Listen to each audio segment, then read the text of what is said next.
বিসমিল্লাহ আলহামদুলিল্লাহ ওয়াসসালাতু ওয়াসসালাম আলা রাসূলিল্লাহ ওয়া আলিহি ওয়া সাহবিহি ওয়া মান ওয়ালা।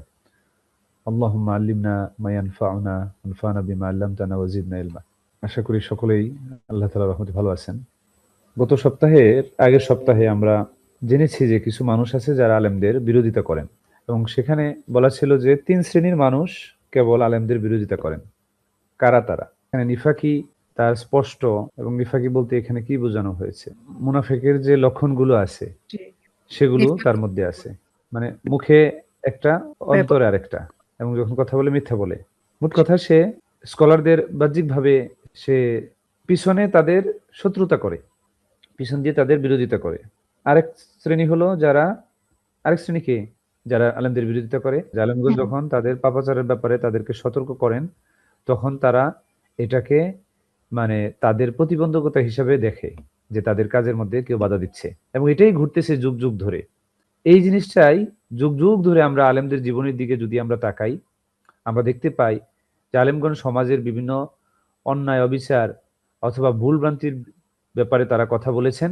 কিন্তু যখনই কথা বলেছেন, ইভেন প্রমাণের সাথেও, দলিলের সাথেও এটা মানুষ মানে নাই। কারণ হলো অনেকেই বলতে পারেন যে আলেমগণ একটা উপদেশ দিবেন, তিনি তো কোরআন হাদিস থেকেই দিবেন। তো দিলে সমস্যা কি? এটা নয়, যদি না মানতে পারলো নয় নাই। কিন্তু তার বিরোধিতা করতে হবে কেন? কারণ হলো যে ব্যক্তি পাপাচারে এটা অভ্যস্ত হয়ে যায়, পাপাচারে অভ্যস্ত ব্যক্তি পরবর্তী চাইলেও সেখান থেকে সে আসতে পারে না। বিভিন্ন কারণে। পাপ কিন্তু এটা মানে চূড়াবালির মতো। একবার প্রবেশ করলে সেখান থেকে বের হওয়ার চেষ্টা করলেও পরবর্তীতে তার জন্য কঠিন হয়ে যায়। এজন্য বিভিন্ন বইয়ের মধ্যে এই কথা পাওয়া যায় যে খারাপ অভ্যাস গড়ে তোলা সহজ, কিন্তু সেটা নিয়ে জীবনযাপন করা কঠিন। সেখান থেকে বের হওয়া কঠিন। একজন মানুষ যদি অভ্যস্ত হয়ে যায় যে সে অনেক রাত্রে ঘুমাবে, ফজর নামাজ পড়বে না, তখন পরবর্তীতে আবার ফজর নামাজ ঠিক করা তার জন্য বেশ কঠিন। একইভাবে পাপ করতে করতে, অন্যায় করতে করতে যখন সে এটার মধ্যে অভ্যস্ত হয়ে যায়, তার জীবনের অন্যান্য বিষয়গুলোও এটার সাথে সম্পৃক্ত হয়ে যায়। সেইভাবে সেগুলো অ্যারেঞ্জমেন্ট হয়ে যায়। তখন সে চাইলেও সেগুলো ছাড়তে পারে না। বিষয়টা আরো স্পষ্টভাবে যদি বলি, উদাহরণস্বরূপ ধরেন একজন ব্যক্তি কোন একটা অফিসে সে অন্যায় করে। বাংলাদেশের বিভিন্ন বা বিশ্বের বিভিন্ন মন্ত্রণালয়গুলোতে বা সরকারি জায়গাগুলোতে আমরা দেখতে পাই যে অনেক সময় আমাদের দেশে হয়তো বেশি অসৎ বা আপনার দুর্নীতি চলে। তো এখন এই অসততার কারণে ধরেন সে প্রচন্ড ঘুষ খায়। এই ব্যক্তি এই প্রচন্ড ঘুষ খাওয়ার মাধ্যমে তার যে জীবন ব্যবস্থা পরবর্তীতে গড়ে ওঠে অর্থলোভের কারণে, এবং এই অর্থের এই অন্যায় অর্থ দ্বারা তার যে জীবন ব্যবস্থা বা সেট আপ সে গড়ে নেয়। তার সন্তানদের হয়তো ভালো স্কুলে ভর্তি করে, অনেক টাকা খরচ করে, তার মানে স্ত্রীকে ভরণ পোষণের লাইফস্টাইলও তার হয়তো অনেক বেড়ে যায়। মানে তার যে এই পাপাচার ব্যক্তি, যিনি এই অন্যায়ভাবে ঘুষ খায় বা বিভিন্ন অন্যায় করে, তিনি তার জীবন ব্যবস্থা এই অতিরিক্ত অর্থ দিয়ে সেভাবে সেট করে নিয়েছে। ফলে পরবর্তীতে যখন সে সৎভাবে জীবনযাপন করতে চায়, সেই সিস্টেম থেকে তার বের হয়ে আসতেও কিন্তু অনেক অনেক কঠিন। কারণ সে তো তার সন্তানকে হয়তো এমন জায়গায় ভর্তি করেছে যেটা অনেক টাকা পয়সা তাকে প্রতি মাসে দিতে হয়। আবার সে হয়তো এমন জায়গায় বাসা নিয়েছে সেখানে প্রচুর খরচ করতে হয়। অথবা সে তার চিকিৎসা ব্যয়, অন্যান্য কিছু, মানে তার জীবন ব্যবস্থা হয়ে যায় সেই পাপের অর্থের দ্বারা সূচিত। ফলে সে সেখান থেকে বের হতে পারে না। একইভাবে এই একই কারণেই আলেমরা যখন সেই পাপাচারী ব্যক্তিকে নিষেধ করে তার কর্ম থেকে ফিরে আসতে, তখন সে সত্যটা জানার পরেও সেটা গ্রহণ করে না। কারণ হলো সে অলরেডি অভ্যস্ত হয়ে গেছে এবং তার যে টোটাল সিস্টেম সেটার মধ্যে সে মানে আটকে গেছে। তো এই জন্য আলেমদের তারা বিরোধিতা করে। এমন না যে সত্য তারা বুঝতে পারে না, পারে। যেমন ইবনে তাইমিয়া রাহিমাহুল্লাহ, তিনি সেই জামানায় আলেমদের বিভিন্ন ফতোয়া এবং বিভিন্ন বিষয়ে তিনি কথা বলেছেন। অনেকে বুঝতে পেরেছেন যে তিনি সত্য হক কথা বলছেন, কিন্তু তারা তাদের নিজস্ব স্বার্থে সমাজে তাদের মর্যাদা কমে যাবে, শেখ জামালের শাসকদের কাছে তাদের মর্যাদা কমে যাবে, এই বিভিন্ন কারণে সেই জায়গা সেই সময়ের আলেমগণই তার বিরোধিতা করেছেন। রাজাকে বিভিন্নভাবে, শাসককে বিভিন্নভাবে বুঝিয়ে তাকে বারবার কারাগারে নিক্ষেপ করেছেন। তাহলে এই এই একটা দল, এই একটা কারণ। আরেকটা হলো যে যারা প্রষ্ট দলবাদী, বিভিন্ন দলাদলি করেন, সেগুলোর বিরুদ্ধে যখন আলেমরা তাদেরকে স্পষ্টভাবে নিষেধ করেন, তখন তারাও বিরোধিতা করে নিজেদের দলের বিভিন্ন স্বার্থকে সংরক্ষণের জন্য। এগুলো ছিল আমাদের গত আলোচনার বিষয়। আজকে আমরা নতুন একটা প্রশ্ন বা দুটো প্রশ্ন আমরা দেখি কতটুকু শেষ করতে পারি ইনশাআল্লাহ। আমি একটু পিডিএফটি শেয়ার করতেছি। আমাদের এই প্রশ্নগুলোর মাধ্যমে যে জিনিসটা আমাদের অর্জিত হচ্ছে সেটা হলো আমাদের কনসেপ্টগুলো ক্লিয়ার হচ্ছে। বাহ্যিকভাবে একরকম মনে হয়, কিন্তু আলেমদের জবাবে আমরা দেখতে পাবো যে শায়েখে একজন প্রশ্ন করতেছেন যে কারাতু কিতাবান ইসমাহু মানহাজুল আম্বিয়া ফি দাওয়া ইলাল্লাহ লিমুআল্লিফিহি মুহাম্মদ সরুর বিন নায়েফ জাইনুল আবিদিন। একজন বলতেছেন শায়েখকে প্রশ্ন করার সময় যে একটা বই পড়েছি যেটার নাম হলো মানহাজুল আম্বিয়া ফি দাওয়া ইলাল্লাহ, যে আল্লাহর পথে দাওয়াত দেওয়ার ক্ষেত্রে নবীদের পদ্ধতি, এই নামে একটা বই। লি মুআল্লিফিহি, যেটা নাম, লেখকের নাম হলো মুহাম্মদ সরুর বিন নায়েফ জাইনুল আবিদিন, এই লেখকের নাম। ক্বালা ফিহি, সে লেখক সেই বইয়ের মধ্যে তিনি বলেছেন যে নাজারতু ফি কুতুবিল আকিদা ফারাআইতুহু ফারাআইতু আন্নাহা কুতিবাত ফি আসরি ফি গায়রি আসরিনা। নাজারতু ফি কুতুবিল আকিদা ফারাআইতু আন্নাহা কুতিবাত ফি গায়রি আসরিনা। তিনি বললেন যে আমি আকীদার কিতাবগুলো দেখেছি, মানে তার একটা অভিযোগটা হলো আকীদার যে কিতাবগুলো রয়েছে সেগুলোর ব্যাপারে। তিনি বলেছেন যে আমি আকীদার কিতাবগুলো দেখেছি এবং পড়েছি বা নজর দিয়েছি, এবং সেখানে আমি লক্ষ্য করেছি যে বইগুলো আমাদের সময়ে বাইরের সময়ের জন্য লেখা, মানে ভিন্ন সময়ের জন্য লেখা। ওয়াকানাত হুলুলান লিকাদায়া ওয়া মুশকিলাত আল আসর আল্লাযী কুতিবাত ফিহি। বলছে সেই বইগুলো ছিল যেই সময়ে সেই বইগুলো লেখা হয়েছে সেই সময়ের বিভিন্ন বিষয় এবং সমস্যাগুলোর সমাধানের জন্য, মানে পারফেক্ট ছিল। ওয়ালি আসরিনা, কিন্তু আমাদের সময়ের জন্য মুশকিলাতুহু আল্লাতী তাহতাজু ইলা হুলুলিন জাদীদা। বলছে আমাদের সময়ে হাল্লুন থেকে হুলুল, হাল মানে সমাধান, হুলুল মানে এটা বহুবচন। বলছে আমাদের সময়ে সমস্যাগুলো নতুন সমাধানের দাবি করে বা প্রত্যাশা করে। অমিন সাম্মা ফা উসলুব কুতুবিল আকিদা ফিহি কাসিরুন মিনাল জাফাফ। তিনি বলছেন যে তাছাড়া এই আকিদার বইগুলোতে অনেক বেশি জাফাফ, জাফা মানে হলো নিরানন্দ, নিরস, মানে কোনো আনন্দ নাই, খালি কথাবার্তা এগুলো।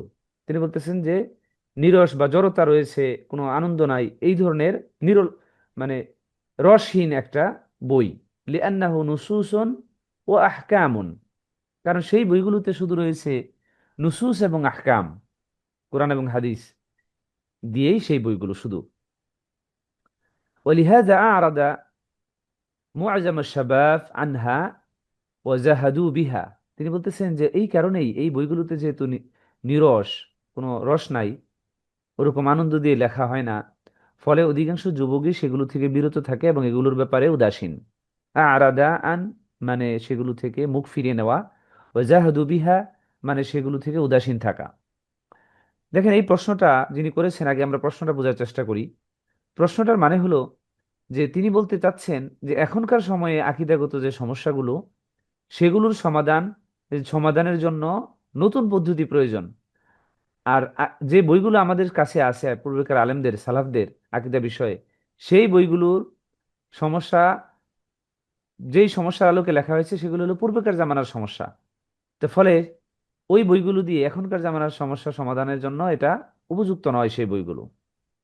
তিনি বলছেন যে এটি অন্যতম একটি কারণ যে এই বইগুলো থেকে এখনকার জামানার যুবকগণ তারা মুখ ফিরিয়ে নিচ্ছে, এখনকার জামানার যুবকগণ তারা মুখ ফিরিয়ে নিচ্ছে। তখন শায়েখ এটার ব্যাপারে তিনি উত্তর দিতেছেন। তাকে প্রশ্ন করা হচ্ছে যে যে ফামা হুয়া তালিক ফদিলাতিকুম আলা হাযাল কালাম, এই কথার ব্যাপারে আপনার মানে তালিক, মানে এখানে মন্তব্যটা কি, কমেন্টসটা কি, এই যে যে একটা অভিযোগ করা হয়েছে যে আকীদার বইগুলো এখনকার জামানার জন্য পারফেক্ট না। তখন তিনি বলতেছেন যে হুনাকা উনাসুন ইউজহিদুনা ফি তাদরিসিল আকিদা ওয়া ইউজহিদুনা ফি কুতুবিস সালাফ। বলছে কিছু মানুষ আছে যারা আকীদা এই, পড়ানোর ব্যাপারে তারা মানুষকে মানে ইউজহিদুনা নিরুৎসাহিত করে, অথবা মানুষকে তারা মানে বাধা দেয়, প্রতিহত করে, মানুষকে তারা বাধা দেয় যে তোমরা আকীদা পড়ো না বিভিন্ন কারণে। কারণ আকীদা ব্যাপারে তারা বলে যে আকীদা শব্দটি তো কোরআন হাদিসে নাই। এরকম বিভিন্ন কথা বলে তারা আকীদা থেকে মানুষকে দূরে সরায় রাখে, বিরত রাখে। তো এখন এবং সালাফদের যে বইগুলো আছে সেগুলো থেকে বিরক্ত রাখে। ওয়াইজহুদুনা ফি মুআল্লাফাত আইম্মাতিল ইসলাম, এবং ইসলামের যে ইমামগণ রয়েছেন তাদের কিতাবাদি থেকেও বিরত রাখে। তাদের উদ্দেশ্য কি? বলছে ইউরিদুনা আই ইয়াশরিফু নাস ইলা মুআল্লাফাতিহিম হুম ও আমসালিহিম মিনাল জুহাল। বলছে তাদের নিজেদের যে বইগুলো আছে সেগুলোর দিকে, এবং তাদের মতো আরো যারা মূর্খ আছে, আমসালুহুম আমসালিহিম মিনাল জুহাল। জুহাল, জাহেল থেকে জুহাল, জাহেলের বহু বচন। বলছে যে তাদের মতো যারা মূর্খ আছে সেই সকল মানুষদের দিকে তারা চায় যে এই মানুষগুলো যেন ধাবিত হয়। অমিন দুআত আদ-দলাল, এবং পথভ্রষ্ট দায়ী যারা আছে তাদের দিকে। এটা হলো তাদের উদ্দেশ্য। এজন্যই তারা মানুষকে আকীদা শিক্ষা দেওয়ার ব্যাপারে এবং সালাফদের আকীদা বই পড়ার ব্যাপারে বিরত রাখে। বলছে হাযাল কায়েল মিনাদ দুআত আদ-দলাল। বলছে এই যে যে ব্যক্তিটি, যে লেখক, এই জাইনুদ্দিন, জয়নুল আবেদিন, এই জয়নুল আবেদিন উনি বই লিখেছেন মানহাজুদ দাওয়া আম্বিয়া ফি দাওয়া ইলাল্লাহ। বলছে এই এই লেখকও সেই পথভ্রষ্ট দায়ীদের মধ্যে একজন। নাসালুল্লাহ আল আফিয়া। তিনি বলতেছেন যে আমরা তার কাছে পানাহ চাই, তার তার থেকে। ওয়াজিবু আন নাহজারা মিন কুতুবিহি হাযা ওয়া আন নুহাজ্জিরা মিনহু। দেখেন, নাহজারা নুহাজ্জিরা, নাহজারা মানে নিজেরা সতর্ক হওয়া, আর নুহাজ্জিরা মিনহু মানে অন্যদেরকে সতর্ক করা। তো এই জন্য এই ধরনের লেখকদের বই থেকে নিজেরাও সতর্ক হতে হবে এবং বলতেছেন যে অন্যদেরকেও সতর্ক করতে হবে। দেখেন, এটা একটা উদাহরণ সৌদি আরবের প্রেক্ষিতে, কিন্তু বাংলাদেশে এবং অন্যান্য জায়গায় এবং অন্যান্য বইও কিন্তু এই ধরনের নমুনা আছে। দেখবেন হঠাৎ করে একজন মানুষ ভিন্ন ধরনের চিন্তা চেতনা নিয়ে আসতেছে সালাফদের বই সম্পর্কে, ভিন্ন কথা বলতেছেন। ইভেন মানুষদের এই ধরনের কথা খুবই প্রচলিত, যে আগেকার জামানার আলেমদের কিতাবাদি এগুলো এখনকার জামানার কথা পরিস্থিতির আলোকে পারফেক্ট না, ভুল। কারণ এটা বিভিন্ন কারণ আছে যেটা তাদের বক্তব্য ভুল। বরঞ্চ আগেকার জামানার কিতাবগুলো সেগুলো মানে নবী সাল্লাল্লাহু আলাইহি ওয়াসাল্লামের জামানার নিকটবর্তী, এক নাম্বার সেটার কারণে ওই বইগুলোতে যে হাদিসগুলো আছে, যে কথাগুলো আছে, সেগুলো অধিক বেশি সঠিক হওয়ার সম্ভাবনা। দুই নাম্বার, সেই বইগুলো বইগুলো দীর্ঘদিন ধরে আমাদের মাঝে আসতেছে, ফলে যুগে যুগে বিভিন্ন আলেমগণ সেগুলো পড়েছেন, ফলে সেগুলোর ভুল ত্রুটি যদি থেকে থাকে তারা সেগুলো জানিয়েছেন। মানে আমরা ভালো আলেম দ্বারা সেগুলোকে যাচাই করার সুযোগ পেয়েছি। কিন্তু এখনকার জামানায় যদি কোনো বই লেখা হয়, তাহলে সেগুলো একে হলেও খুব দ্রুত সময় লেখা হয়। আমরা রাসূল সাল্লাল্লাহু আলাইহি ওয়াসাল্লামের জামানা থেকে অনেক দূরে, ফলে সেগুলোর মধ্যে যে হাদিস প্রবেশ করানো হচ্ছে, এবং সেই বইগুলো ওভাবে স্ক্রুটিনাইজ করা হচ্ছে না ভালো আলেম দ্বারা। মানে বহুমুখী জ্ঞানের অধিকারী এমন আলেম দ্বারা, এখন বহুমুখী জ্ঞানের অধিকারী এমন আলেমের সংখ্যা নাই বললেই চলে, যারা একই সাথে ফিকহ শাস্ত্র জানেন, একই সাথে রাসূল সাল্লাল্লাহু আলাইহি ওয়াসাল্লামের হাদিস সম্পর্কে গভীর জ্ঞান রাখেন, একই সাথে আরবি ভাষা সম্পর্কে গভীর জ্ঞান রাখেন, একই সাথে তাফসীর সম্পর্কে গভীর জ্ঞান রাখেন, একই আলেম। এরকম আলেম এখন বিরল, নাই বললেই চলে। তাহলে সেই সেই জায়গা থেকে সেই কারণে আমরা যে আকীদার নতুন বইগুলো লেখা হয় সেগুলো কিন্তু ওভাবে আমরা যাচাই বাছাই করার সুযোগও পাই না, যেগুলো কতটুকু পারফেক্ট উসলুবের দিক থেকে, তথ্যের দিক থেকে, হাদিস সিলেকশনের দিক থেকে, এমনকি হাদিস এবং কোরআনের বিভিন্ন বিষয়ের আন্ডারস্ট্যান্ডিং এর দিক থেকে কতটুকু তিনি পারফেক্ট। কারণ আমরা দেখতে পাই যে এখন ব্যবসায়িক কারণে অনেকে বই লেখেন উইথিন 1 or 2 মান্থ। তো এটাও কিন্তু বইয়ের মূল যে এলমি গভীরতা সেটা থেকে বইকে সরিয়ে রাখছে। তো ফলে আগেকার বইগুলো সেই ব্যাপারে টিকে আছে, তারা অধিক বেশি অগ্রগামী যে সেগুলো থেকে আমরা তথ্য নিব। এরপরে শাইখ বলতেছেন, ওয়া আযকুরু লাকুম আন্না শাইখ মুহাম্মদ আমান জামি ওয়াফাকাহুল্লাহ কদ আমলা শারীতান কামিলান আলা হাযিহিল কালিমা আন্না কুতুবাল আকিদা নুসুসুন ওয়া আহকামুন। তিনি বলতেছেন যে একজন শাইখ আছেন, নাম হলো মুহাম্মদ আমান জামি। তিনি তার সম্পর্কে দোয়াও করতেছেন যে আল্লাহ তাআলা যেন তাকে তাওফিক দেন, যে তিনি একটি শরীত, শরীত মানে হলো ক্যাসেট, ক্যাসেট বা রেকর্ডিং। আমরা তো এখন ক্যাসেট দেখতে পাই না, এই যে আগেকার টেপ রেকর্ডারে এই যে ক্যাসেট বাজানো হতো, সৌদি আরবেও এই এই ক্যাসেট প্রচুর, ইবনে তাইমিয়া ইবনে উসাইমিন, বিন বাজ এবং সালেহ এই ফৌজান, ওনাদের কথাগুলো আগে কিন্তু এই ক্যাসেটের মাধ্যমে বিভিন্ন জায়গায় ছড়িয়ে যেত, সিডি ক্যাসেট, এগুলো তো আস্তে আস্তে বিরল দূরে চলে যাচ্ছে। তিনি বলতেছেন যে সেই আলেম শায়েখ মোহাম্মদ আমান জামি রদ্দা আলাইহি রদ্দান বালেগান, যে এই যে যে একটা অভিযোগ যে আকিদার কিতাবগুলো শুধু কোরআন এবং হাদিসের আয়াতগুলো এবং হাদিসগুলোই আছে, মানে হাদিসগুলো আছে আর কোরআনের আয়াত আছে, আর কিছুই নেই সেখানে। এবং নিরলস, সেখানে কোনো ব্যাখ্যা নাই, কোনো লেখনির ক্ষেত্রে খুব স্টাইলিশ ভঙ্গিমা যেটা মানুষকে আকৃষ্ট করে এরকম কিছু নাই। খালি হাদিস এবং কোরআন, হাদিস এবং কোরআন এরকম ভাবে দেওয়া। তো তারা আসলেও এই যে অভিযোগটা করতেছে, তারা মূলত বুঝতেছে না। হ্যাঁ, এটা সঠিক যে অনেক বই আছে যে তারা শুধু বিভিন্ন পয়েন্টের আলোকে হাদিসগুলোকে উল্লেখ করেছেন। আসলে আমাদের হাদিসগুলো এবং কোরআনের আয়াতগুলোই তো মূল বিষয়, যেগুলো আমাদেরকে ধাবিত করবে সে আমলগুলো করার জন্য এবং সেগুলোকে সত্য হিসেবে গ্রহণ করার ক্ষেত্রে। কারণ কোরআন এবং হাদিসের দলিল পেশ করার ক্ষেত্রে যদি 100% পারফেক্ট না পাই আমরা, তাহলে তো সেটা যতই চাকচিক্যভাবে লেখা হোক না কেন সেই বই, সেগুলো গ্রহণ করাও আমাদের উচিত না। এবং সেগুলো যদি আমরা গ্রহণ করি তাহলে পথভ্রষ্ট হওয়ার বা ক্ষতি হওয়ার সম্ভাবনা বেশি। এরপর বলতেছেন যে শায়েখ সেই ব্যাপারে, তিনি এই অভিযোগের ব্যাপারে পরিপূর্ণভাবে তিনি রদ করেছেন, মানে এটা জবাব দিয়েছেন। ফাআলাইকুম আন তাবহাসু আনিশ শরীদ, বলছে এই টেপ রেকর্ডারটা বা ক্যাসেটটা আপনারা একটু খুঁজতে পারেন। ওয়ান তানশুরুহু বাইনাল মুসলিমিন, এবং মুসলমানদের মাঝে সেটা আপনারা ছড়িয়ে দিতে পারেন।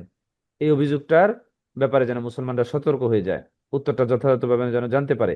হাত্তা ইয়াহজুরু মিন হাযাল খাবাস, বলছে যেন সেই মানুষগুলো এই মানে অনিষ্টতা বা এই খারাপ বিষয় থেকে তারা কি করতে পারে, বিরত থাকতে পারে, তারা দূরে থাকতে পারে। এই জন্য আমাদের সেই রেকর্ডিং গুলো মানে খুঁজে সেটা সরাই দেওয়া উচিত, এটা উনি বলছেন। ওমিন হাজা শত্রুল ওয়াফেদ ইলা বালাদিল মুসলিমিন, বলছে মুসলমানদের যেন এই শত্রুল ওয়াফেদ, এই যে যে আগন্ত যে বিষয়টা, এটা সম্পর্কে যেন আমরা মুসলমানদেরকে আমরা কি করতে পারি, মানে এই লুকায়িত যে বিষয়টা এটা মানে বুঝছে মিন হাজাল খাবিস ওয়া মিন হাজাল সতর আল ওয়াফিদ ইলা বালাদিল মুসলিমিন। আচ্ছা, ইয়াহজুরু মিন হাজাল, এটা মানে সম্ভবত আহ, সিতরুন, শাররুন, আমি সরি যে লাল দাগের কারণে এটা দেখা যায়নি। শাররুল ওয়াফেদ, শাররুল ওয়াফেদ, শার মানে হলো অনিষ্টকর জিনিস, ওয়াফেদ মানে ওয়াফেদের অনেক অর্থ হয়। একটা আছে যে মানে মহামারী হয়, আবার আগন্তুক জিনিস হয়, কারণ মহামারীটা আসে এই জন্য ওয়াফেদ বলা হয়। আবার এটা আগন্ত অন্য দেশ থেকে বহিরাগত জিনিস, ক্ষতিকর জিনিস, সেই অর্থে। এই জন্য বলছে তারা যেন মুসলমানদের মাঝে এই কথাগুলো ছড়িয়ে দেওয়া উচিত, যেন তারা এই মানে ক্ষতিকর জিনিসটা, আগন্ত ক্ষতিকর জিনিসটা থেকে মানে সতর্ক হতে পারে। মুসলিম দেশগুলোতে দিকে আগন্ত ক্ষতিকর জিনিস থেকে তারা তারা সতর্ক হতে পারে।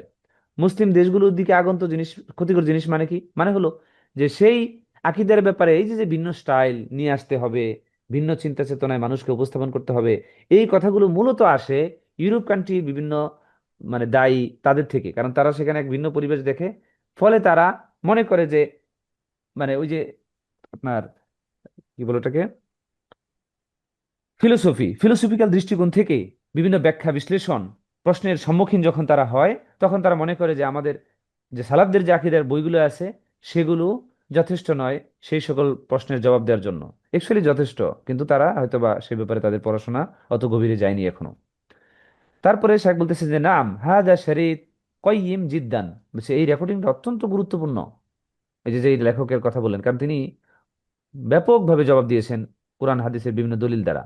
আমরা এটা দেখি, আমি যদি এটা খুঁজে পাই আপনাদেরকে সেটা মানে বাংলা করে পাঠানো যায় কিনা চেষ্টা করবো ইনশাআল্লাহ।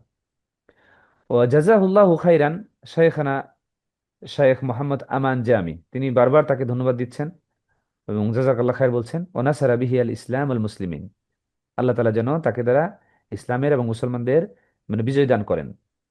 তারপর শেখ বলতেছেন যে নিমাজা নাস্তাউরিদু আফকারানা মিনাল খারেজ, বলছে আমরা কেন আমাদের চিন্তাকে অন্য মানে বাইরের দেশ থেকে আমরা সেটাকে আনয়ন করব। লিমাজা নাস্তাউরিদু মিন মুহাম্মদ সারুর জাইনুল আবেদিন ফিল লন্ডন, ওই ওই ব্যক্তি লন্ডনে থাকেন, এই জাইনুল সারুর ইবনে জাইনুল আবেদিন, তিনি তার চিন্তা চেতনা কেন এবার আমরা গ্রহণ করব, অথবা গাইরিহি হাজিল আফকার, অথবা অন্য কারো থেকে এই ধরনের চিন্তাগুলো, যেগুলো তারা এরকম ভিন্ন কথা বলতেছে যে আকীদার ক্ষেত্রে, আকীদার বিভিন্ন সমস্যা, বর্তমান যে সমস্যাগুলো সেগুলোকে দূরীভূত করার জন্য পূর্বের বইগুলো যথেষ্ট নয়। যে এই কনসেপ্টটা কেন আমরা গ্রহণ করব, বুঝছে।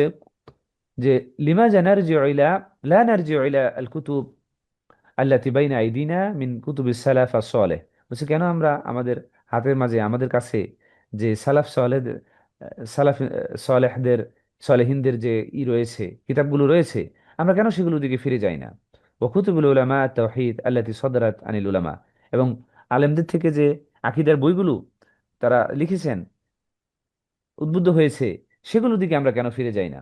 ওয়ালাম তাসদুরান কাতেব আও মুসাক্কাফ লা ইউদরা আন মাকাসিদিহি, বিশেষ করে মানে এমন সব লেখক এবং মুসাক্কাফ, মুসাক্কাফ মানে হলো লার্নেড পার্সন, সেই লার্নেড পার্সনদের থেকে মানে তো সেগুলো উদ্ধৃত হয় নাই, লা ইউদরা আন মাকাসিদিহি, কারণ তাদের উদ্দেশ্য তো আমরা জানি না যে তারা কি উদ্দেশ্যে লিখেছেন।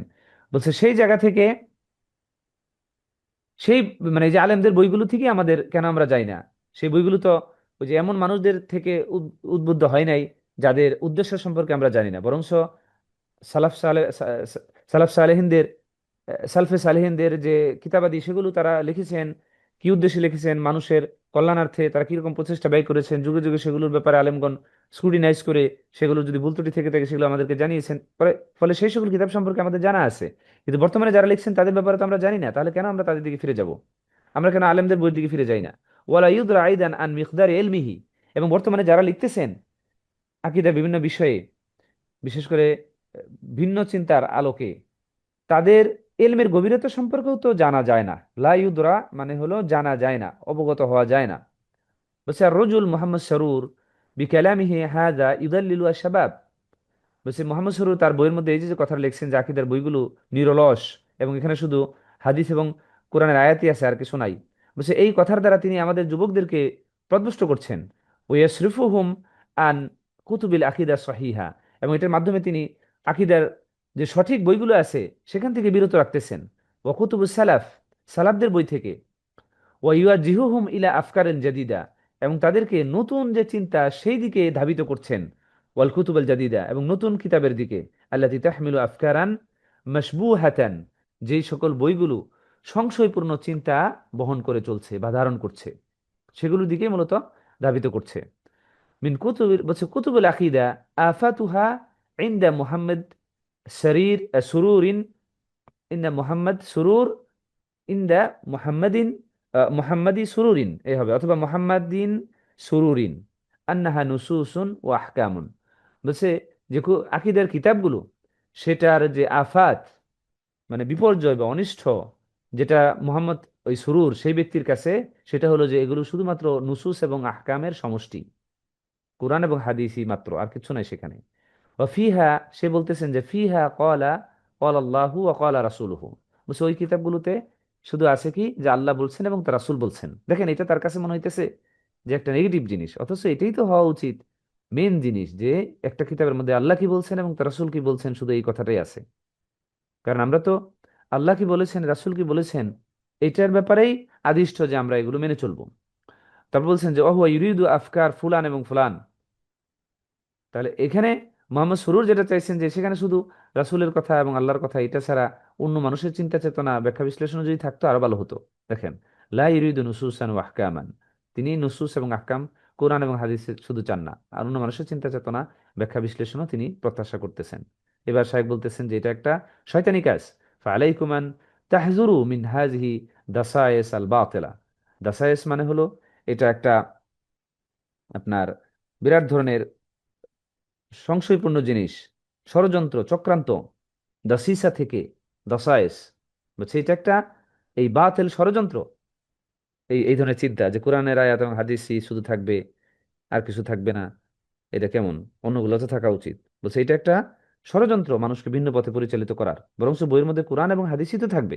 বরঞ্চ কোরআন এবং হাদিসের রেফারেন্স ছাড়া যে সকল বই লেখা হয়, যেগুলো মানুষের চাকচিক্যময় কথা দ্বারা, সেগুলো থেকে আমাদের সতর্ক থাকতে হবে। এবং ভালো বই চেনার অন্যতম একটি বৈশিষ্ট্য, ভালো ইসলামিক বই চেনার, যে সেখানে লেখক যা বলছেন তার লেখার সাপোর্টে তিনি কোরআন এবং হাদিসের কোন জায়গা থেকে তিনি এই এই স্টেটমেন্টটা নিচ্ছেন বা এই আন্ডারস্ট্যান্ডিংটা সেটা তিনি উল্লেখ করবেন। মানে তার বইয়ের মধ্যে অবশ্যই অবশ্যই হাসিয়াতে বা টিকাতে সেখানে হাদিসের নাম্বার থাকবে, বা কোরআনের এই সেই হাদিসটা সম্পর্কে বিভিন্ন আলেমদের মতামত কি, হাদিসের তাখরিজ যেটা, যেটা কি সহিহ হাদিস না হাসান হাদিস, তারপরে কোরআনের আয়াত কোথা থেকে নেওয়া হয়েছে, আন্ডারস্ট্যান্ডিংটা কি, অথবা কোনো ব্যাখ্যা নিলে সেটা কোন তাফসীর থেকে নেওয়া হয়েছে, এরকম স্পষ্ট রেফারেন্স সহ থাকবে, তখন ওই বইটা বেশি মর্যাদাপূর্ণ বা ওই বইটাই কেনা উচিত। আর যে সকল বই চাকচিক্যময় বাণী দিয়ে, সুন্দর সাহিত্যিক মান দিয়ে মানুষকে আকৃষ্ট করার জন্য লেখা হয়েছে, কিন্তু কোরআন এবং হাদিসের সঠিক রেফারেন্স উল্লেখ নেই, সেগুলো থেকে আমাদের বিরত থাকা উচিত। তারপরে শেখ বলতেছেন যে আলহামদুলিল্লাহ নাহনু আগনিয়া বিমা খালাফাল্লাহ খালাফাহু লানা সালাফুনা as-সালেহ মিন কুতুবিল আকায়েদ ওয়া কুতুবিদ দাওয়া। বলছে আলহামদুলিল্লাহ যে আমরা পূর্বেকার আলেমদের আকীদার কিতাব এবং দাওয়াতের কিতাবগুলো দ্বারা আমরা সমৃদ্ধ, মানে এত বেশি তারা লিখে গেছেন। ওয়ালাইসাত বি উসলুবিন জাফা, এবং তারা এই নিরলস উসলুবের মাধ্যমে লেখেন নাই, নিরলস উসলুবের মাধ্যমে লেখেন নাই। কামা জাআমা হাযাল কাতিব, এই লেখকটা তিনি যেরকম দাবি করছেন সেরকমটি নয়। বাল বি উসলুবিন ইলমি মিন কিতাবিল্লাহি ওয়া সুন্নতি রাসূলিহি, বরং তারা লিখেছেন জ্ঞানগর্ভ উসলুবের মাধ্যমে, জ্ঞানগর্ভ উসলুবের মাধ্যমে। এটার কোরআনের আয়াত কি, কোরআন কি বলছেন, হাদিস কি বলতেছে, এই হাদিসটার মান কতটুকু, এটার তাখরিজ কি, কোন কোন আলেম এই হাদিসটাকে হাসান বলেছেন, তারপরে এটার ব্যাপারে পূর্বেকার আলেমদের কোনো মানে এটা এলমি স্টাইলে লেখা, গবেষণা রিসার্চের একটা ফলাফল। প্রত্যেকটা বই যেন এক একটা রিসার্চ, রিসার্চ পেপার, অনেক সময় লাগে। যেমন দেখেন সহিহ বুখারী বা সহিহ বুখারী ব্যাখ্যা ইবনে হাজার আসকালানী যেটা লিখেছেন ফাতুল বারী, 16-17 বছর 18 বছর গবেষণা করে লিখছেন একটা কিতাব। চিন্তা করতে পারেন কি পরিমাণ তিনি সেটা মোরাজা করেছেন, সেটা তথ্য ঘাটাঘাটি করেছেন। একটা বই লিখতে যখন 16 বছর 17 বছর লেগে যায়, তো একইভাবে আর এখনকার বইগুলো আমরা এক মাসে 3-4টা বই লেখে এক এক রাইটারে, তাহলে বোঝা গেল সেগুলো এলমি গভীরতা কম, সেগুলো তথ্যগুলো যথাযথভাবে আমাদের কাছে যাচাই বাছাই করে পৌঁছানো হয় না, ফলে সেখানে ভুল তথ্য থাকার সম্ভাবনা অনেক বেশি। এই জন্য বলছেন যে উদাহরণস্বরূপ কিতাব সহিহ বুখারী, মুসলিম, বাকিয়াতুল কুতুবুল হাদিস, সহিহ বুখারী যেমনটি, তারপরে সহিহ মুসলিম, অন্যান্য হাদিসের কিতাব, তারপরে অমিন কিতাবিল্লাহি তাআলা, আল্লাহর কোরআন, আল্লাযী লা ইয়াতিহি বাতিল মিন বাইনি ইয়াদাইহি ওয়ালা মিন খালফিহি, আল্লাহর সেই কিতাব যেটা সামনে এবং পিছন থেকে কোনো বাতিল প্রবেশ করে না। সুম্মা কুতুবুস সুন্নাহ, তারপরে মিসলু কিতাব সুন্নাহ লি ইবনে আবি আসেম, একজন রাইটার, তার লেখা সুন্নাহর ব্যাপারে যে কিতাবগুলো। তারপরে ওয়া শারিয়া লি আজারি, একজন লেখক, তার শারিয়া নামক এক কিতাব। ও সুন্নাহ লি আব্দুল্লাহ ইবনে ইমাম আহমদ, ও কুতুব শাইখুল ইসলাম ইবনে তাইমিয়া, ও তিলমিজুহু ইমাম কাইয়ুম, ও কুতুব শাইখুল ইসলাম মুজাদ্দাদ মুহাম্মদ ইবনে আব্দুল ওয়াহ্হাব, ফাআলাইকুম বিহাযিল কুতুব ওয়াল আখয মিনহা। এবং শাইখ এখানে বলতেছেন কাদের কাদের কিতাব পড়া উচিত। এখানে সব আলেমদের নাম তিনি বলেছেন যে উনাদের কিতাব পড়েন। যেমন এখানে ইবনে তাইমিয়া এবং ইবনুল কাইয়ুম, তার ছাত্র ইবনুল কাইয়ুম, উনার কথা বলা আছে। কেউ যদি শুধু শাইখুল ইসলাম ইবনে তাইমিয়া এবং ইবনুল কাইম যতগুলো বই লিখেছেন এগুলো যদি পড়ে, যথেষ্ট। আলহামদুলিল্লাহ এই দুইজন শাইখ কোনো বিষয়ে তারা, মানে ইসলামিক জরুরি কোনো বিষয়ে তারা বাদ দেননি। তাদের কিতাবগুলো পড়লেও একজন বড় আলেম হওয়ার জন্য বা ইসলামের অধিকাংশ বিষয় জানার জন্য যথেষ্ট। একবার আমাদের ক্লাসে মদিন ইউনিভার্সিটিতে এক টিচার, তিনি বলতেছিলেন যে ইন্না ফাসাদ দিন, ইন্না ফাসাদ আল মারই ইয়াতি মিন ওয়াজহাইন, মিন ওয়াজহি শাহওয়াত ও মিন ওয়াজহি শুবহাত। তিনি ক্লাসে বলতেছিলেন যে একজন ব্যক্তির তার দিনের ব্যাপারে ধ্বংস, ফাসাদ দুই দিক থেকে তার ভিতরে প্রবেশ করে। একটা প্রবেশ করে মিন ওয়াজহি শুবহাত, সংশয়ের দিক থেকে তিনি সংশয়ে পতিত হয়ে যান। আরেকটা হলো মিন ওয়াজহি শুবহাত, সরি শাহওয়াত, আরেকটা হলো যে শাহওয়াতের দিক থেকে ক্ষতিগ্রস্ত হয়, নারী গঠিত বিষয় বা অন্যান্য বিষয়ে সে জড়িত হয়ে পড়ে, বা দুনিয়াবি যে বিষয়গুলো মানুষকে আকৃষ্ট করে সেগুলো তাকে এত বেশি আকৃষ্ট করে ফেলে, ফলে তার দিন ধ্বংস হয়ে যায়, যেমন টাকা পয়সা, ক্ষমতা। বলছে এই দুইটা সাইড দিয়েই একজন মানুষের, একজন ব্যক্তির দিন নষ্ট হওয়ার, মানে এই দুইটা সাইড, এই দুইটা দিক থেকে প্রবেশ করে, দুইটা দিক দিয়ে। তখন আমি সাথে সাথে ক্লাসে টিচারকে জিজ্ঞেস করছিলাম, ওই সময় আরবিতে আমি ভালোভাবে বলতে পারতেছিলাম না যে কিভাবে আমি টিচারকে এটা বলবো, যে আপনি তো শুধু সমস্যার কথাটা স্যার বললেন, এখন এই দুইটা সমস্যা থেকে বাঁচার উপায়টা কি। তখন এই কথাটা আমার ওই মুহূর্তে আরবিতে যেভাবে মনে আসছে, আমি সাথে সাথে ওটাই বলছিলাম যে কাইফা নাফিরু মিন হাজাইনি আমরাইন, আমি বলেছিলাম যে কিভাবে এই দুই ক্ষতিকর জিনিস থেকে আমরা পলাবো বা পালায়ন করব। আমি এভাবে বলেছিলাম, তো টিচার তিনি সাথে সাথে এটা বুঝেছিলেন। তখন তিনি উত্তরে আমাকে এই কথাটা বলছেন, বলছেন যে ইজা কারাতা কুতুবা শাইখ আল ইসলাম ইবনে তাইমিয়া ওয়া কুতুবা ইবনুল কাইম আল জাওজি লাকাফা। বলছে তুমি যদি ইবনে তাইমিয়ার এবং ইবনুল কাইমের সমস্ত বইগুলো পড়ো, তাহলে এই দুই সমস্যা সমাধানের জন্য ইনশাল্লাহ যথেষ্ট।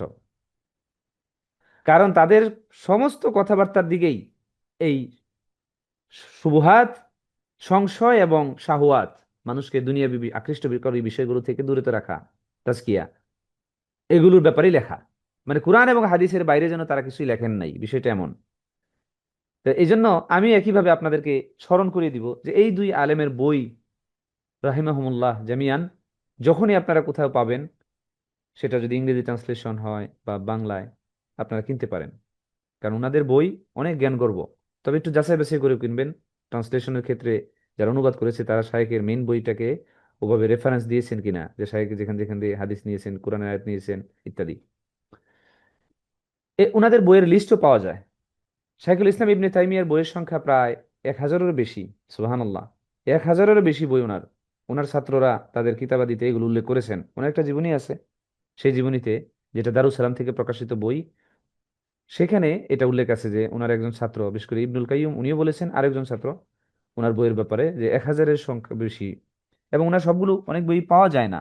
না পাওয়ার অন্যতম কারণ হলো যে উনি অনেক সময় ওনার কাছে বইগুলো আসতো, লেখার ব্যাপারে রিকোয়েস্ট করা হতো। কোনো একটা অঞ্চলের একটা সমস্যা ওনার কাছে আসতো যে সাহেব আমাদের অঞ্চলে এই সমস্যা, আমাদেরকে এটা একটা জবাব দিন। তখন সেই জবাবের আলোকে তিনি একটা বই লিখতেন, লিখে তাদের কাছে দিয়ে দিতেন, তারা নিয়ে সেটা চলে যেত। এই জন্য ইবনে তাইমিয়া এবং ইবনুল কাইয়িম জাওজির বইগুলো বিশ্বের বিভিন্ন জায়গায় ছড়ায় ছিটে রয়েছে। ফলে সব জায়গায় অনেক, একটা লাইব্রেরিতে পাওয়া যায় না। ও কোনো একটা অঞ্চলে কোনো একটা বই বিশেষ গুরুত্ব আরোপ বা গুরুত্ব পেয়েছে, অথবা কোনো বই হারায় গেছে, এরকমও হয়। তো যাই হোক, একইভাবে ইবনুল কাইয়ুম, তারও বই মাশাল্লাহ, যেমন ছাত্র তেমন শিক্ষক, উভয়ের বইয়ের সংখ্যা অনেক। ফলে আমরা সেগুলো আলহামদুলিল্লাহ এখন বাংলাদেশ সহ ইংরেজি বলেন অন্যান্য ভাষাভাষীতে আরবি বই ব্যাপকভাবে অনুবাদ হচ্ছে। আমাদের একটু সতর্কতার সাথে সংগ্রহ, মানে চয়েস করতে হবে। তবে এটা আমাদের জন্য একটা সুযোগ যে আলহামদুলিল্লাহ এই বইগুলো আমরা এখন, আরবি ভাষা যদি আমাদের দুর্বলতা থাকে, অন্য ভাষায় আমরা পড়তে পারছি। ফাইজা কান আল কোরআন জাফা, বলছে কোরআন যদি হয় এই নিরলস, ও সুন্নাহ জাফা জাফাতান, ও কালামু আহলিল ইলম আল মুআতাবিরিনা ফিহি জাফাফ, ফাহাযা মিন আ'মা আল বাশারিয়া বাসিরা কামা ক্বালা শায়ের। বলছে যে কোরআন এবং হাদিস এইটা যদি তার কাছে মনে হয় যে এগুলো নিরলস, বলছে তাহলে এই এই ব্যক্তিটি সে হলো, তার অন্ধ সে, সে আসলে ভালো জিনিস দেখতে পায় না। এই জন্য বলতেছেন যে কামা ক্বালা শায়ের, একজন কবি যেমনটি বলেছেন যে কতুন কিরু আল আইনা দু আশ-শামস মিনার রমদি ওয়া ইনকিরু আল ফামু তু'মা আল মাই মিনাস সাকিম। যে একজন মানুষ, মানে কবি বলতেছেন যে এমনও হতে পারে যে চোখ অসুস্থতার কারণে সূর্যের আলোকে অস্বীকার করতে পারে, অথবা অসুস্থতার কারণে একজন ব্যক্তি বা মুখ পানির যে টেস্ট এটাকে অস্বীকার করতে পারে, এটা করতে পারে। একইভাবে যে ব্যক্তি তার এই চোখ অন্ধ, অন্তর অন্ধ, সেই কারণে তিনি কোরআন এবং হাদিসকে জাফাফ বা জাফা, নিরলস, মানে নিরস, নিরানন্দময় একটা বই, এটা তারা বলতে পারেন, কারণ তার অন্তরে রয়েছে অসুস্থতা। আউযুবিল্লাহ। তারপরে শাইখ বলতেছেন ওয়াল আকিদা লা তুখাস ইল্লা মিন নুসুসিল কিতাবি ওয়াস সুন্নাহ। বলছে আকীদা কখনো কুরআন এবং হাদিস ছাড়া অন্য জায়গা থেকে নেওয়া উচিত না। লা মিন ফিকরি ফুলান ওয়া উলান, অমুক তমুকের ব্যক্তি থেকে নয়, বরঞ্চ নেওয়া উচিত কার থেকে? ইয়ে থেকে, এই কোরআন এবং সুন্নাহ থেকে। কোরআন এবং সুন্নাহ থেকে, অমুক ব্যক্তির চিন্তা, অমুক ব্যক্তির ব্যাখ্যা, সে থেকে নয়। কোরআন এবং সুন্নাহর আলোকে যদি তিনি কথা বলেন তাহলে ঠিক আছে। আদারওয়াইজ তিনি যদি তার মন গড়া কথা বলেন, যেমনটি এই যে মানহাজুল আম্বিয়া ফি দাওয়া ইলাল্লাহ, এই ব্যক্তি যেমনটি বলেছেন, তার অনেক কথার মধ্যে আছে যেগুলো তিনি মানে ভুল বলেছেন অথবা ভিন্ন দৃষ্টিকোণ থেকে বলেছেন। যেমনটি এখানে তার পরবর্তীতে, এটা আমরা সংক্ষিপ্ত করে দিচ্ছি। তো সাধারণ মানুষ যাদের কোরআন এবং সুন্নাহর পরিপূর্ণ জ্ঞান নেই, তাদের সেই চিন্তাগুলো চাকচিক্যময় মনে হবে যে আসলে তো এটা লজিক্যাল কথা বলছেন উনি। যে পূর্বেকার জামানার আলেমগণ যে কিতাব লিখছেন সেটা হলো সেই জামানার সমস্যার সমাধানের আলোকে। এখনকার জামানার সমস্যা সমাধান কিভাবে আগেকার জামানার আলেমদের কিতাবাদি দিয়ে হবে? দেখেন, এই তখন বলে যে হ্যাঁ, কথাটা তো ঠিকই, এখনকার জামানার জন্য তো আসলে এখনকার স্টাইলে লেখা উচিত, এখনকার মানে মানুষের চিন্তা চেতনা বুঝে যে কোনো একজন জেনারেল শিক্ষিত মানুষ যদি তার কোরআন এবং সুন্নাহর সঠিক জ্ঞান না থাকে, সে বলবে যে এটা। তাহলে এটা যদি আমরা মেনে নেই, একইভাবে তো এটাও মেনে নিতে হয় যে 1500 বছর আগে নবী সাল্লাহ সাল্লাম যে উপরে যে কোরআন নাজিল হয়েছে এবং তিনি যে হাদিসের বাণীগুলো বিভিন্ন পরিস্থিতিতে বলেছেন, সেগুলো আমাদের এখানে এখন আমরা ব্যবহার করতে পারবো না, কারণ সেগুলো আউটডেটেড, নাউজুবিল্লাহ। তাহলে দেখেন, তাহলে আসলে বিষয়টা কিন্তু তা নয়। বিষয়টা কিন্তু তা নয়, দিনের ব্যাপারে হলো যত বেশি রাসূল ইসলামের নিকটবর্তী, তত বেশি আমরা মানে সঠিক চিন্তা চেতনায় রয়েছি দিনের ব্যাপারে। মানে জি। দিনের ব্যাপারে নবী সাল্লাল্লাহু আলাইহি ওয়াসাল্লামের জামানা হলো আন্ডারস্ট্যান্ডিং এর ক্ষেত্রে বেস্ট আন্ডারস্ট্যান্ডিং এর জামানা। আর পরবর্তীতে রাসূল সাল্লাল্লাহু আলাইহি ওয়াসাল্লামের জামানা থেকে যখনই আমরা দূরে সরে যাচ্ছি, ততই আমরা ভুল আন্ডারস্ট্যান্ডিং এর দিকে চলে যাব এবং ইসলামের বিভিন্ন বিষয়ের সঠিক বুঝ থেকে আমরা দূরে সরে যাব। হ্যাঁ, কারণ এটা দিনের ব্যাপারে বিষয়। ফলে দিন নবী সাল্লাল্লাহু আলাইহি ওয়াসাল্লাম সেই কোরআনের বুঝ আন্ডারস্ট্যান্ডিং, যে কোরআন আল্লাহ রাব্বুল আলামিন তিনি জানিয়ে দিয়েছেন যে সমগ্র মানব জাতির জন্য এটা তিনি প্রেরণ করেছেন, কিয়ামত পর্যন্ত এই কিতাবের কথাই চলমান থাকবে। ফলে সেই সেই কিতাবের আন্ডারস্ট্যান্ডিং সবচেয়ে বেশি জানেন হলো নবী সাল্লাল্লাহু আলাইহি সাল্লাম এবং তার সাহাবীগণ পরবর্তীতে, তারপরে তাবিগণ, তার নিকটবর্তী জামানার মানুষজন সবচেয়ে বেশি সেটার বুঝ তারা বুঝেছেন। ফলে আমাদেরকে কোরআন দিয়ে যদি এখন চলতে চাই, সবচেয়ে বিশুদ্ধ বুঝ যাদের যেই জামানায় ছিল, ফলে সেখানে লজিকটা বেশি তারা অ্যাকসেপ্ট করে। যদিও ইসলাম লজিকের বাইরে নয়, কিন্তু ইসলাম সবসময় আকলুস সালিমের কথা বলে, সুস্থ মস্তিষ্কের কথা বলে। কারণ সবার লজিকটা সঠিক পথে আছে এমনটি নয়। কারণ অনেক সময় ব্রেন কিন্তু আপনার মানে বুঝতে পারে না। যেমন এই যে ট্রান্সজেন্ডার ইস্যুতে আমরা দেখতে পাই যে কিছু মানুষ এটাকে অন্যভাবে নেয়, মানে এটাকে মায়া মমতা তাদের প্রতি একটা সফট কর্নার হিসেবে নেয়, তারা এটার ক্ষতিকর দিক বুঝতে পারে না। ওই মায়া মমতা সফট কর্নার তাদের প্রতি, এটি তারা লজিক মনে করে, এটি তাদের বেশি মানে মানবিক মনে করে। দেখেন, তার মানে তাদের ব্রেনটা সঠিকভাবে এটার ক্ষতিকর জিনিসটা উপলব্ধি করতে পারছে না, সঠিকভাবে চিন্তা করতে পারছে না। তো এই জন্য ইসলাম সবসময় আকলুক সালিমের কথা বলে, আর সুস্থ চিন্তার এবং সুস্থ লজিক। তাহলে যথাযথ লজিক কখনোই কোরআন এবং হাদিসের বাইরে যাবে না ইনশাআল্লাহ। কোরআন এবং হাদিস আন্ডারস্ট্যান্ডিং এর ক্ষেত্রে সবচেয়ে প্রায়োরিটি পাবে নবী সাল্লাল্লাহু আলাইহি সাল্লাম প্রথমে। তার উপর যেহেতু কিতাব নাজিল হয়েছে, তিনি জানেন যে কোন আয়াতের কি ব্যাখ্যা এবং এটার অ্যাপ্লিকেশনটা কি, প্রয়োগটা কিভাবে হবে। এরপরে যেতে হবে তার নিকটবর্তী যারা সাহাবীগণ রাদিয়াল্লাহু আনহুম তাদের, তারপরে পরবর্তী এভাবে স্টেপ চলতে থাকবে। মানে তাদের বুঝ অনুযায়ী আমরা হ্যাঁ, সংশোধিত হইতে হবে, তাদের তারা যেভাবে আন্ডারস্ট্যান্ডিং অনুসারে কেন যাওয়া উচিত সেই বুঝটাই আমাদের প্রথম দরকার। যে কারণ হলো তারা নবী সাল্লাল্লাহু আলাইহি ওয়াসাল্লামের সবচেয়ে নিকটে ছিলেন, তারাই জানতেন রাসূল সাল্লাল্লাহু আলাইহি ওয়াসাল্লামের কোন বাণীর কি অর্থ, কোনটা তিনি বেশি জোর দিয়েছেন, কোনটা। কারণ একজন মানুষের সাথে আমি যদি চলাচল করি, তার কথার গুরুত্ব আমি বুঝতে পারবো। যে এটার মানে একজন যদি বলেন যে সকাল 6টা, আমার এক বন্ধু যদি বলে সকাল 6টা, তখন বুঝবো যে ও সকাল 6টা বললে ওর যে সময় জ্ঞান বা এই বিষয় সম্পর্কে যে অবস্থান, সেটা সকাল 6টা মানে 6:30 গেলেও সমস্যা নাই। আরেকজন অনেক স্ট্রিক্ট, তখন আমি মনে করি যে উনি সকাল 6টা মানে হলো এটা 6টা না, এটা হলো 5টা 50 বা 5টা 55, মানে তার সময় জ্ঞান হলো আরো প্রিভিয়াস বিষয়, মানে স্ট্রিক্ট। তাহলে এই জন্য এক এক এক এক জনের ব্যক্তিত্ব অনুসারে সেটার মানুষ আন্ডারস্ট্যান্ডিং করে তার আশেপাশে মানুষজন তার কথাবার্তাকে। একইভাবে নবী সাল্লাহ সাল্লামের আশেপাশে যেহেতু সাহাবীগণ সবসময় লেগেছিলেন, তারা জানতেন নবী সাল্লাহ সাল্লাম কোন বাণী দ্বারা, কোন কথা দ্বারা তিনি মূলত কি বুঝিয়েছেন। এখন এখানে শাইখ আবার আরেকজন শাইখ প্রশ্ন করতেছেন মোহাম্মদ সারুরের সে বই সম্পর্কে, যে ইয়াকুলু মোহাম্মদ সারুর জাইনুল আবেদিন ফি কিতাবিহি, যে মানহাজুল আম্বিয়া ফি দাওয়া, এই বইতে, যে লাউ আন্না কওমা লূত ক্বালু লা ইলাহা ইল্লাল্লাহ লা তানফাউহুম মা দামু মুসিররিনা আলা মাসিয়াতিহিম। বলছে যে কওম লূতের ব্যাপারে উনি বলছেন যে কওমে লূত যদি তারা বলতো লা ইলাহা ইল্লাল্লাহ, এরপরেও তারা এটা দ্বারা উপকৃত হতো না। কেন? যতক্ষণ পর্যন্ত তারা তাদের এই সমকামিতা পাপের মধ্যে নিমজ্জিত থাকতো। ফামা রদ্দু ফদিলাতিকুম আলা হাজাল কালাম, বলছে এই কথার ব্যাপারে আপনার উত্তরটা কি? তখন শাহেখ উত্তর দিতেছেন যে ইন্না কওমা লুতিন লাউ ওয়াহাদুল্লাহ লাম তানফাউহুম মা দামু আলা লিওয়াত হাযাল কালাম বাতিল। লিওয়াত মানে সমকামিতা।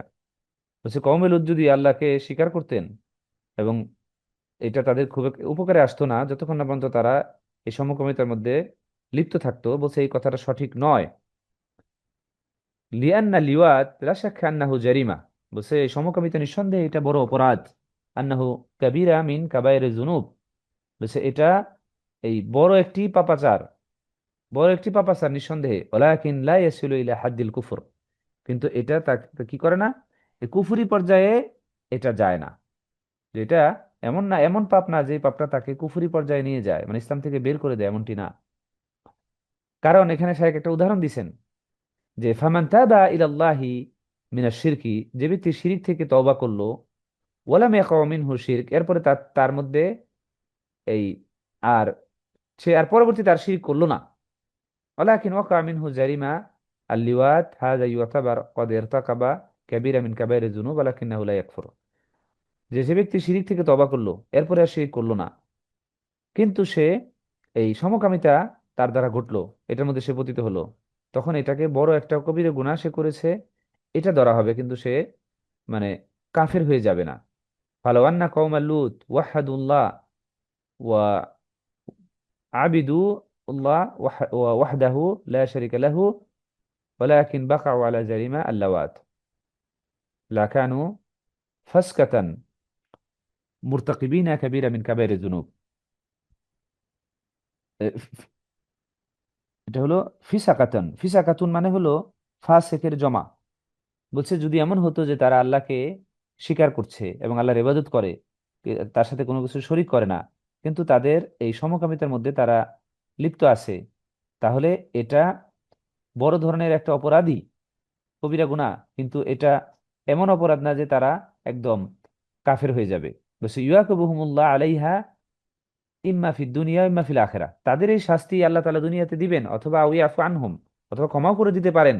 ওয়ালাকিন লা ইয়াকফুরুনা, কিন্তু তারা কাফের হয়ে যাবে না। কারণ কোরআনে এই ব্যাপারে একটা আয়াত আছে যে ইন্নাল্লাহা লা ইয়াগফিরু আইয়ুশরাকা বিহি, আল্লাহ রাব্বুল আলামিন তার সাথে অংশীদারিত্ব স্থাপনকারী কে ক্ষমা করবেন না।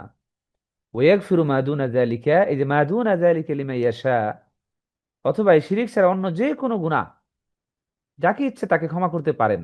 এই কথাটা দিয়ে তার শায়েখ দলিল দিচ্ছেন যে না, যেহেতু এই লিওয়াত সমকামিতা অন্তত শিরিক না, ফলে শিরিকের যদি ওরা না করে এবং ইবাদত করে, তাহলে এই গুনাহ জন্য শাস্তি দিতে পারেন, আবার ক্ষমাও করতে পারেন। এবং হাদিসে নবী সাল্লাল্লাহু আলাইহি ওয়াসাল্লাম বলছেন ওয়াফিল হাদিসে সহিহ ইন্নাল্লাহা ইয়া'মুরু ইয়াওমাল কিয়ামা আই ইয়াখরুজা মিনান নার মান কানা ফি কলবিহি মিসকালা হাববাতিন মিন খারদাল মিন ঈমান। বলছে আল্লাহ রাব্বুল আলামিন কিয়ামতের আহ, দিনে তিনি কি করবেন, কিছু মানুষকে আগুন থেকে বের করবেন। ওমান কানা ফি কলবিহি মিসকালা হাববাতিন মিন খারদাল মিন ঈমান, যার অন্তরে রয়েছে সরিষা দানা পরিমাণ ঈমান, তাকে জাহান্নাম থেকে বের করা হবে। তাহলে দেখেন, তাওহীদ, অন্যান্য অপরাধের কারণে সে শাস্তি পেলেও সে জাহান্নাম থেকে এই তাওহীদ থাকার কারণে সে কিন্তু মুক্ত পাবে একদিন না একদিন। ওয়াইরাদু বিহিম আহলুত তাওহীদ, যদিও আমাদের এই আকীদাটা অন্য মানুষের এমনটি নয়, যে কারণ আমরা বিশ্বাস করি যে জাহান্নামে কোনো মুমিন বা কোনো ব্যক্তি যদি অপরাধ করে, ঈমান আনার পরেও অপরাধ করে, তখন সেই অপরাধগুলোর কারণে সে জাহান্নামে যেতে পারে, কিন্তু সে চিরস্থায়ী নয়। সেখানে অবশ্যই তার এই শাস্তি একসময় শেষ হয়ে সে আবার জান্নাতে আসবে। কিন্তু অন্য মানুষের আকীদা হলো যে কোনোদিন যদি সে জাহান্নামে প্রবেশ করে আর কখনোই সেখান থেকে আর বের হবে না। ওয়ুরাদু বিহিম আহলুত তাওহীদ, এবং সেই মানুষগুলো যেখানে বলছি ইরাদু বিহিম আহলুত তাওহীদ আল্লাযিনা ইনদাহুম মাআসি ওয়া দাখালু বিহান নার, বলছে সেই ব্যক্তিদের যাদের ঈমান রয়েছে কিন্তু গুনাহ করে, এরা আহলুত তাওহীদের অন্তর্ভুক্ত, এবং তাদের গুনাহ থাকার কারণে তারা জাহান্নামে প্রবেশ করবে।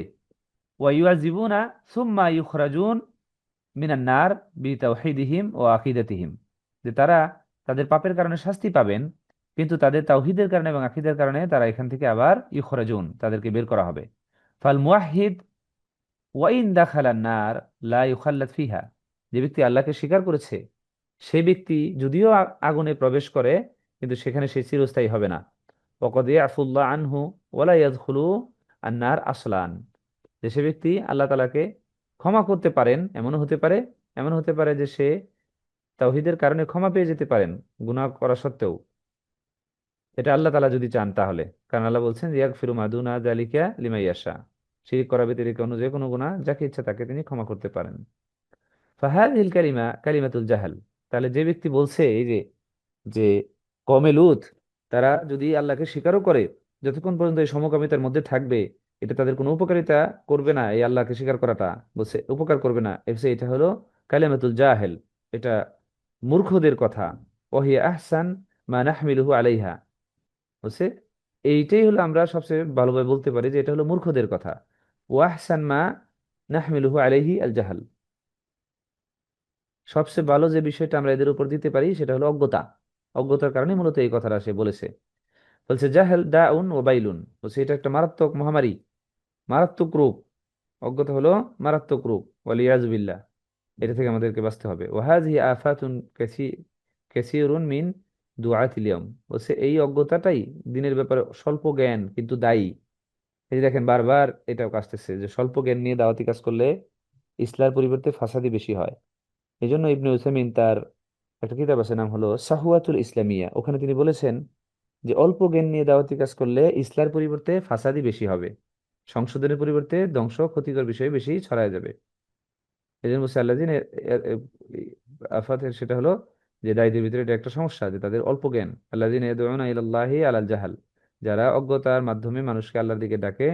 ওয়ায়াকাউনা ফি হাযা, এবং নিজেরা এই অজ্ঞতার মধ্যে পতিত হয়। ওয়াকফুরুনান নাস বিদুনি সাবাব, এবং মানুষকে কোনো কারণ ছাড়াই কাফের বলতেছে। ওয়াতাসাহালুন ফি উমুরিদ দুনিয়া, ইয়াতাসাহালুন ফি উমুরি তাওহীদ, এবং তাওহীদের ব্যাপারে নিজেরা কি করে, তারা ইয়াতাসাহালুন মানে শিথিলতা করে, তাওহীদের ব্যাপারে শিথিলতা করে। উনজুর ইলা হাযাল জাহেল, তিনি বলছেন যে এই এই মূর্খ ব্যক্তির দিকে তাকান। হাযাল জাহেল ইয়াতাসাহাল ফি উমুরিল আকীদা ওয়া ইউআযিমু আমরাল লিওয়াত আইহুমা আশাদ, সে বলছে যে আকীদার ব্যাপারে সে খুব শিথিলতা করতেছে, অথচ সমকামিতার ব্যাপারে সে অনেক বেশি মানে মুতাসাদ্দিদ করা। হাল শিরক আসাদ্দু আম লিওয়াত আসাদ, শাইখ বলতেছেন যে শিরক বেশি মারাত্মক নাকি সমকামিতা? নাসাল্লাল্লাহু আল আফিয়া, আল্লাহ তাআলা যেন আমাদেরকে ক্ষমা করেন। নিঃসন্দেহে শিরক বেশি মারাত্মক, কারণ আল্লাহ এই ব্যাপারে বলেছেন যে ইন্না শিরকা লা যুলমুন আযীম, এবং একই সাথে যে শিরক হলো এমন গুনাহ যেটা আল্লাহ তাআলা কখনোই ক্ষমা করবেন না। এই হলো আমাদের তার বই সম্পর্কে একটা ধারণা। আশা করি কিছুটা আমরা ধারণা নিতে পেরেছি। তবে আজকের আলোচনার মূল বিষয় হলো যে আমরা বিদেশি বইয়ের চাকচিক্যময় কথা দেখি যেন প্রলুব্ধ না হই। যে সকল বইয়ে কোরআন এবং হাদিসের রেফারেন্স নেই সেগুলো কখনো কল্যাণকর বই হবে না, হতে পারে না। আর আমাদের কিতাবাদের ক্ষেত্রে পূর্বেকার আলেমদের কিতাবাদি থেকেই তথ্য নেওয়া উচিত, কারণ সেগুলো অধিক বেশি রাসূল সাল্লাল্লাহু আলাইহি ওয়াসাল্লামের নিকটবর্তী, ফলে সেগুলো সঠিক হওয়ার সম্ভাবনা অধিক বেশি। আর এই পাপের ক্ষেত্রে মুমিনরা পাপ করলেও সেটা আল্লাহ তাআলা যদি চান শাস্তিও দিয়ে দিতে পারেন, অথবা তিনি আমাদেরকে ক্ষমা করতে পারেন, এটা আল্লাহর ইচ্ছা। ওয়াগফিরু মা দুনা যালিকা লিমান ইয়াশা, তিনি যাকে ইচ্ছা ক্ষমা করে দিতে পারেন। তো এই ধরনের বুঝটাই যেন আমাদের থাকে।